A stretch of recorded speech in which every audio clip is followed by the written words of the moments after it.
सदाए गाजी के मुअज़्ज़िज़ सामीन अस्सलामु अलैकुम वरहमतुल्लाहि वबरकातुहू। उम्मीद है हमसे जुड़े रहने के लिए आपने अपना चैनल सदाए गाजी ज़रूर सब्सक्राइब कर लिया होगा और बेल का बटन भी दबा चुके होंगे। मैं कहांगा बलावड़ा शरीफ वाले पीर साहब नूं शुभ और फूका वाली सरकार नूं कि हुण तेरियां फूका किथे ने? कोरोना वायरस ना दुनिया मरन दई है ते मैं कहांगा फूका वाली सरकार उथे जो सारे नूं तस्बे मनका फिर फूका मार मार के सही करना ते कोरोना वायरस नूं भी कोई फूक मार।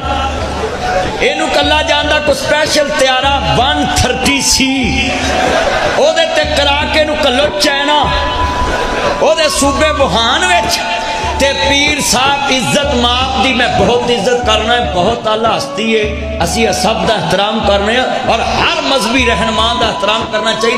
पर आंदे ने भट्ठ पवे सोना जेड़ा कन्ना नू खाए वो सोने का की फायदा जेड़ा बीबी दे कन खा जे। जे तेरियां फूका अज काम नहीं आउणियां ते आउणियां कदों?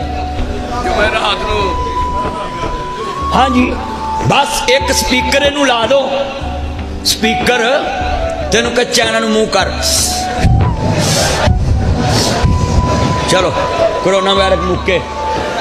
सच्ची गल हाँ हकती बादशाह साहब मैं तेरे उनकी नाम नहीं लेंदा, मैं सब का एहतराम करने वाला मौलवी है, मैं हर आलमे दीन का हर पीर का एहतराम करना है।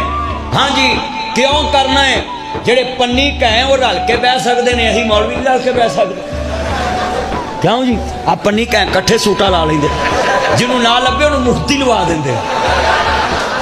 सच्ची गल कर ओए मैं सब नूं कहांगा मेरे दोस्तों सामा ध्यान ऐ शुभ शुभ बोलो ते अपनी कमर का इलाज दूजे हस्पताल च कराउण गया आस्ट्रेलिया च, लोकां दे इलाज फूकां नाल ते अपने जहाजां ते।